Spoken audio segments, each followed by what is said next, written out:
ದೇವರ ಪರಿಶುದ್ಧ ನಾಮಕ್ಕೆ ಸ್ತೋತ್ರವಾಗಲಿ. ಈ ದಿನದ ದೇವರ ವಾಕ್ಯ ಕೀರ್ತನೆಗಳು 62ನೇ ಅಧ್ಯಾಯ 8ನೇ ವಾಕ್ಯ. ಜನರೇ ಯಾವಾಗಲೂ ಆತನನ್ನೇ ನಂಬಿ ನಮ್ಮ ಹೃದಯವನ್ನು ಆತನ ಮುಂದೆ ಬಿಚ್ಚಿರಿ. ದೇವರು ನಮ್ಮ ಆಶ್ರಯವು. ಹೌದು ಪ್ರಿಯ ದೇವರ ಮಕ್ಕಳೇ, ಇವತ್ತಿನ ದೇವ ವಾಕ್ಯದಲ್ಲಿ ನಾವು ಗಮನಿಸುತ್ತಿದ್ದೇವೆ. ಇಲ್ಲಿ ದೇವರ ವಾಕ್ಯವು ಸ್ಪಷ್ಟವಾಗಿ ಬರೆಯಲ್ಪಟ್ಟಿದೆ.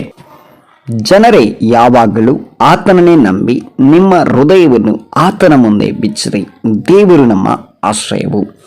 ಪ್ರಿಯರೇ, ನಾವು ಸಾಮಾನ್ಯವಾಗಿ ಕೆಲವು ಸಮಯ ಯಾರನ್ನ ನಂಬಿದ್ದೇವೆ? ಅನೇಕ ಸಮಯಗಳಲ್ಲಿ ನಾವು ನಂಬುವಂಥದ್ದು ನಮ್ಮ ಸ್ನೇಹಿತರನ್ನ, ಕೆಲವು ಸಮಯ ನಾವು ನಂಬುವಂಥದ್ದು ನಮ್ಮ ಆತ್ಮೀಯರನ್ನ, ಕೆಲವು ಸಮಯ ನಾವು ನಂಬುವಂಥದ್ದು ನಮ್ಮ ಬಂಧು ಬಳಗವನ್ನ, ಕೆಲವು ಸಮಯ ನಾವು ನಂಬುವಂಥದ್ದು ನಮ್ಮ ಅಧಿಕಾರಿಗಳನ್ನ, ಕೆಲವು ಸಮಯ ನಾವು ನಂಬುವಂಥದ್ದು ನಮ್ಮ ಮಿತ್ರರನ್ನ, ಕೆಲವು ಸಮಯ ನಾವು ನಂಬುವಂಥದ್ದು ನಮ್ಮ ಮನೆಯವರನ್ನ, ಕೆಲವು ಸಮಯ ನಾವು ನಂಬುವಂಥದ್ದು ಈ ಲೋಕದಲ್ಲಿರುವಂಥ ಜನಗಳನ್ನ.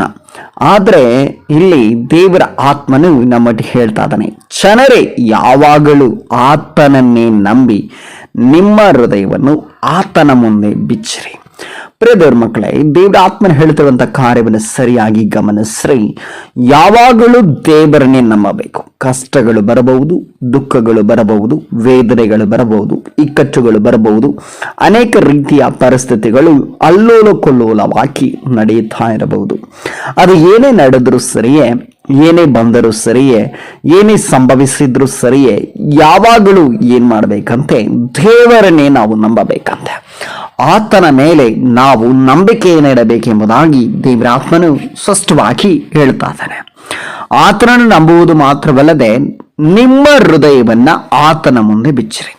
ಪ್ರಿಯ ದೇವರ ಮಕ್ಕಳೇ, ನಮ್ಮ ಹೃದಯವನ್ನ ಆತನ ಮುಂದೆ ಬಿಚ್ಚಬೇಕು. ಅಂದರೆ ನಮ್ಮ ಹೃದಯದಲ್ಲಿ ಕಷ್ಟಗಳು ಇದ್ದಾವೆ, ಅನೇಕ ರೀತಿಯಾದಂಥ ವೇದನೆಗಳಿದ್ದಾವೆ, ಅನೇಕ ರೀತಿಯಾದಂಥ ದುಃಖಗಳಿದ್ದಾವೆ, ಅನೇಕ ರೀತಿಯಾದಂಥ ಪರಿಸ್ಥಿತಿಗಳನ್ನು ಹೃದಯದೊಳಗಡೆ ಇಟ್ಕೊಂಡು ಸಹಿಸ್ಕೊಳ್ತಾ ಇದ್ದಾವೆ. ಯಾರ ಹತ್ರನೂ ಹೇಳಲಿಕ್ಕಾಗಲಾರ್ದ ಕೆಲವು ನೋವುಗಳು, ಯಾರ ಹತ್ರನೂ ಹಂಚಲಿಕ್ಕಾಗಲಾರ್ದ ಕೆಲವು ಪರಿಸ್ಥಿತಿಗಳು, ಯಾರ ಮುಂದೆಯೂ ಹೇಳಲಿಕ್ಕೆ ಆಗದಂಥ ಕೆಲವು ಸನ್ನಿವೇಶಗಳನ್ನು ನಮ್ಮ ಹೃದಯದಲ್ಲೇ ಇಟ್ಟುಕೊಂಡು ಕೊರಗುತ್ತಾ ಇದ್ದಾವೆ. ಆದರೆ ನಾವು ಇದನ್ನ ಬಿಚ್ಚಿ ಹೇಳಬೇಕಾದ್ರೆ ನಮ್ಮ ಹೃದಯದಲ್ಲಿರುವುದನ್ನ ನೇರವಾಗಿ ಒಬ್ಬರ ಹತ್ರ ನಾವು ಹಂಚಿಕೊಳ್ಳಬೇಕಾದ್ರೆ ನಾವು ಸಾಮಾನ್ಯವಾಗಿ ಈ ಲೋಕದಲ್ಲಿ ನಾವು ಹುಡುಕುವಂಥದ್ದು ಎಂಥವರಾಗಿರ್ತಾರೆ ಅಂದ್ರೆ, ನಮ್ಮ ಆತ್ಮೀಯರು, ನಮಗೆ ತುಂಬಾ ಹತ್ತಿರವಾದವರ ಜೊತೆ ನಾವು ನಮ್ಮ ಹೃದಯದಲ್ಲಿರುವಂಥ ಭಾರವನ್ನು, ನಮ್ಮ ಹೃದಯದಲ್ಲಿರುವಂಥ ನೋವುಗಳನ್ನ, ನಮ್ಮ ಹೃದಯದಲ್ಲಿರುವಂಥ ವೇದನೆಗಳನ್ನ, ನಮ್ಮ ಪರಿಸ್ಥಿತಿಗಳನ್ನ ಅವರ ಮುಂದೆ ಹೇಳಿಕೊಳ್ಳುತ್ತೇವೆ, ಅವರ ಮುಂದೆ ನಮ್ಮ ಹೃದಯವನ್ನು ಬಿಚ್ಚುತ್ತೇವೆ. ಪ್ರಿಯ ದೇವರ ಮಕ್ಕಳೇ, ದೇವರ ಆತ್ಮನ ಹೇಳ್ತಿದ್ದಾನೆ, ನಿಮ್ಮ ಹೃದಯವನ್ನು ಆತನ ಮುಂದೆ ಬಿಚ್ಚಿರಿ. ಅಂದರೆ ನಮ್ಮ ಹೃದಯದಲ್ಲಿರುವಂಥ ಕಷ್ಟಗಳಾಗಿರಬಹುದು, ದುಃಖಗಳಾಗಿರಬಹುದು, ಕಣ್ಣೀರುಗಳಾಗಿರಬಹುದು, ವೇದನೆಗಳಾಗಿರಬಹುದು, ಎಂತಹ ಸನ್ನಿವೇಶಗಳಾಗಿರಬಹುದು, ಅನೇಕ ರೀತಿಯ ಪರಿಸ್ಥಿತಿಗಳನ್ನು ಒಳಗಡೆ ಇಟ್ಕೊಂಡು ಕೊರಗುತ್ತಾ ಇರಬಹುದು, ನಿಮ್ಮ ಮನಸ್ಸು ಮುರಿದೋಗಿರಬಹುದು, ನೀವು ಬಹಳ ನೊಂದಿರಬಹುದು. ಎಲ್ಲ ಕಾರ್ಯಗಳನ್ನ ದೇವರ ಮುಂದೆ ಬಿಚ್ಚಿಡಬೇಕು.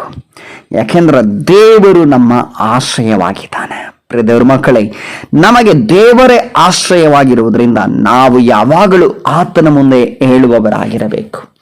ಯಾಕೆ ಅಂದರೆ ಪ್ರಿಯ ದೇವರ ಮಕ್ಕಳೇ, ಅದರ ಕೆಳಗಡೆ 9ನೇ ವಾಕ್ಯವನ್ನು ನೀವು ಗಮನಿಸೋದಾದ್ರೆ ದೇವರ ಆತ್ಮನು ಅಲ್ಲಿ ಸ್ಪಷ್ಟವಾಗಿ ಬರೆಯಲ್ಪಟ್ಟ, ನರರು ಬರೀ ಉಸಿರೇ, ನರಾಧಿಪತಿಗಳು ಬರೀ ಮಾಯವೇ, ಅವರೆಲ್ಲರನ್ನು ತ್ರಾಸಿನಲ್ಲಿ ತೂಗಿ ನೋಡಿದರೆ ಉಸಿರಿಗಿಂತಲೂ ಲಘು ಎಂಬುದಾಗಿ 9ನೇ ವಾಕ್ಯದಲ್ಲಿ ನಾವು ಗಮನಿಸ್ತಾ ಇದ್ದಾರೆ. ನರರು ಬರೀ ಉಸಿರೇ, ಜನರು, ಈ ಲೋಕದಲ್ಲಿರುವಂಥ ಜನರು ಬರೀ ಉಸಿರು ಅಷ್ಟೇ. ನರಾಧಿಪತಿಗಳು ಅಂದರೆ ಜನಗಳಿಗೆ ಅಧಿಪತಿಗಳಾಗಿರುವವರು, ಯಜಮಾನಗಳಾಗಿರುವಂಥವರು, ನಮ್ಮನ್ನ ಆಳ್ವಿಕೆ ಮಾಡುತ್ತಿರುವಂಥವರು, ಅಥವಾ ನಮ್ಮ ಆತ್ಮೀಯರು, ನಮ್ಮ ಬಂಧು ಮಿತ್ರರುಗಳು, ನಮ್ಮ ಸ್ನೇಹಿತರು ಎಲ್ಲರೂ ಕೂಡ ಏನಾಗಿದ್ದರಂತೆ? ಬರೀ ಮಾಯವೇ. ನರಾಧಿಪತಿಗಳು ಬರೀ ಮಾಯ ಅಷ್ಟೇ. ಅವರೆಲ್ಲರೂ ತ್ರಾಸಿನಲ್ಲಿ, ಅಂದ್ರೆ ತೂಕ ಹಾಕಿ ನೋಡಿದ್ರೆ ಉಸಿರಿಗಿಂತಲೂ ಲಘುವಂತೆ. ನಾವು ಉಸಿರು ಹೇಳೋದು, ಉಸಿರು ಬಿಡುವಾಗ ಆ ಉಸಿರನ್ನ ನಾವು ಲೆಕ್ಕ ಮಾಡಿ ನೋಡೋಕ್ಕಾಗ್ತದ? ತೂಗಿಸಿ ನೋಡೋಕ್ಕಾಗ್ತದ? ಆ ಉಸಿರಿಗಿಂತಲೂ ಲಘುವಾದವರು ಮನುಷ್ಯರು. ಅವರ ಮುಂದ್ಗಡೆ ನಿಮ್ಮ ಹೃದಯವನ್ನು ಬಿಚ್ಚಬೇಡ್ರಿ. ಅವರ ಮುಂದ್ಗಡೆ ನಿಮ್ಮ ಹೃದಯದಲ್ಲಿರುವಂಥ ವೇದನೆಯನ್ನು ಹೇಳ್ಕೋಬೇಡ್ರಿ. ಆ ಮನುಷ್ಯರ ಮುಂದ್ಗಡೆ ನಿಮ್ಮ ಹೃದಯದಲ್ಲಿರುವಂಥ ಕಷ್ಟಗಳನ್ನು ಹಂಚ್ಕೊಳ್ಳಬೇಡ್ರಿ. ನಿಮ್ಮ ಪರಿಸ್ಥಿತಿಗಳನ್ನು ಅವರ ಮುಂದ್ಗಡೆ ಹಂಚ್ಕೋಬೇಡ್ರಿ. ನಿಮ್ಮ ಸ್ಥಿತಿಗತಿಗಳನ್ನು ಅವರ ಮುಂದ್ಗಡೆ ಹೇಳ್ಕೋಬೇಡ್ರಿ. ನೀವು ಎಂಥದೇ ಪರಿಸ್ಥಿತಿಗಳಲ್ಲಿ ನಡೀತಾ ಇರಬಹುದು, ಯಾವುದೇ ಒಂದು ಸ್ಥಿತಿಗತಿಗಳಲ್ಲಿ ನಡೀತಾ ಇರಬಹುದು, ಯಾವುದೇ ಒಂದು ವೇದನೆಯಲ್ಲಿ ನಡೀತಾ ಇರಬಹುದು, ನಿಮ್ಮ ಪರಿಸ್ಥಿತಿಗಳು ಅಲ್ಲೋಲಕೊಳ್ಳೋಲವಾಗಿ ಇರಬಹುದು. ನೀವು ಯಾರ ಮುಂದೆಯೂ ಹೇಳಲಾರದಂತ ಕೆಲವು ಕಾರ್ಯಗಳಲ್ಲಿ ನೊಂದಿರಬಹುದು. ಯಾರ ಮುಂದೆನೂ ಹಂಚಲಾರದ ಕೆಲವು ವಿಷಯಗಳನ್ನ ಇಟ್ಟುಕೊಂಡು ಕೊರಗುತ್ತಾ ಇರಬಹುದು. ನಿಮ್ಮ ಹೃದಯವು ಬಹಳ ಭಾರವುಳ್ಳದಾಗಿರಬಹುದು. ಒಂದು ಕಳ್ಳಿನ ರೀತಿಯಲ್ಲಿ ನಿಮ್ಮ ಹೃದಯವು ಬಹಳ ವೇದನೆಯಲ್ಲಿರಬಹುದು. ಬಹಳ ಭಾರವನ್ನ, ಕಷ್ಟವನ್ನ ಇಟ್ಕೊಂಡಿರಬಹುದು.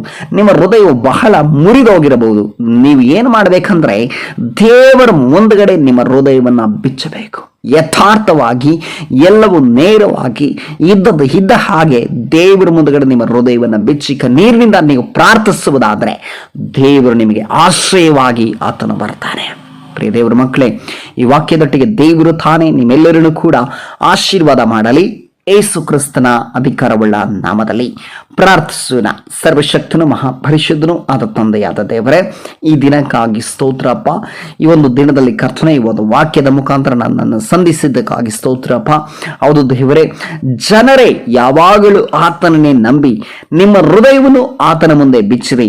ದೇವರು ನಮ್ಮ ಆಶ್ರಯವು ಎಂಬ ವಾಕ್ಯದ ಮುಖಾಂತರ ನಮ್ಮನ್ನು ಸಂಧಿಸಿದ್ದಕ್ಕಾಗಿ ಸ್ತೋತ್ರಪ್ಪ. ಈ ವಾಕ್ಯವನ್ನು ಕೇಳುತ್ತಿರುವಂತ ಮಕ್ಕಳು ದೇವರೇ, ಅವರ ಹೃದಯವನ್ನು ಯಾರ ಮುಂದ್ಗಡೆ ಬಿಚ್ಚಿ ಹೇಳ್ತಾ ಇದ್ದಾರೆ ನನಗಂತೂ ಗೊತ್ತಿಲ್ಲ ಸ್ವಾಮಿ. ಅವ್ರ ಹೃದಯದಲ್ಲಿ ಎಂಥದ ಪರಿಸ್ಥಿತಿಗಳಿದೆಯೋ ನನಗೆ ಗೊತ್ತಿಲ್ಲ ದೇವರೇ. ಅವ್ರ ಹೃದಯದಲ್ಲಿ ಕಷ್ಟಗಳು, ವೇದನೆಗಳು, ದುಃಖಗಳು, ಎಂಥ ಪರಿಸ್ಥಿತಿಗಳು, ಅಲ್ಲೋಕೊಳ್ಳವಾದಂಥ ಕೆಲವು ಸ್ಥಿತಿಗತಿಗಳು, ಅಥವಾ ದೇವರೇ ಅವರ ಮನಸ್ಸು ಬಹಳ ಮುರಿದೋಗಿ ಹೇಳಲಿಕ್ಕಾಗಲಾರದ ವೇದನೆಗಳು, ಹೇಳಲಿಕ್ಕಾಗಲಾರದ ನೋವುಗಳು ಅವ್ರ ಹೃದಯದಲ್ಲಿ ಇವತ್ತು ಇಟ್ಕೊಂಡಿರಬಹುದು ಸ್ವಾಮಿ. ಅವ್ರ ಹೃದಯದಲ್ಲಿರುವ ಎಲ್ಲ ನೋವುಗಳನ್ನು ನಿಮ್ಮ ಮುಂದಗಡೆ ಬಿಚ್ಚಿ ಹೇಳಬೇಕೆಂಬುದಾಗಿ ಕರ್ತನೆ, ನೀನೇ ಅವರಿಗೆ ಆಶ್ರಯವಾಗಿದೆಯಾ ಎಂಬುದಾಗಿ ಸ್ವಾಮಿ ಸ್ಪಷ್ಟವಾಗಿ ಕರ್ತನೆ ನೀನು ಮಾತನಾಡಿದ ದೈವಿಕ ಕೃಪೆಗಾಗಿ ಸ್ತೋತ್ರ. ನರರೆಲ್ಲರೂ ಬರೀ ಉಸಿರೇ, ನರಾಧಿಪತಿಗಳು ಬರೀ ಮಾಯವೇ, ಅವರೆಲ್ಲ ತ್ರಾಸಿನಲ್ಲಿ ತೂಗಿ ನೋಡಿದರೆ ಉಸಿರಿಗಿಂತಲೂ ಲಘು ಎಂಬ ವಾಕ್ಯಗಳ ಮುಖಾಂತರ ದೇವರೇ ನಮ್ಮನ್ನ ಸಂಧಿಸಿ ನಮ್ಮನ್ನ ಕರ್ತನೆ ಉತ್ತೇಜನ ಪಡಿಸಿದ್ದಕ್ಕಾಗಿ ಈ ವಾಕ್ಯದ ಮುಖಾಂತರ ನಮ್ಮೊಟ್ಟಿಗೆ ಸ್ವಾಮಿ ನೇರವಾಗಿ ಸ್ಪಷ್ಟವಾಗಿ ಮಾತನಾಡಿದ ದೈವಿಕ ಕೃಪೆಗಾಗಿ ಸ್ತೋತ್ರ ಮಹಿಮೆ ಸಲ್ಲಿಸುತ್ತಾ ಏಸು ಕ್ರಿಸ್ತನ ಅಧಿಕಾರವುಳ್ಳ ನಾಮದಲ್ಲಿ ಪ್ರಾರ್ಥಿಸ್ತನ ತಂದೆಯ ದೇವರೇ, ಆಮೇನ್, ಆಮೇನ್, ಆಮೇನ್. ದೇವರು ನಿಮ್ಮನ್ನು ಆಶೀರ್ವದಿಸಲಿ.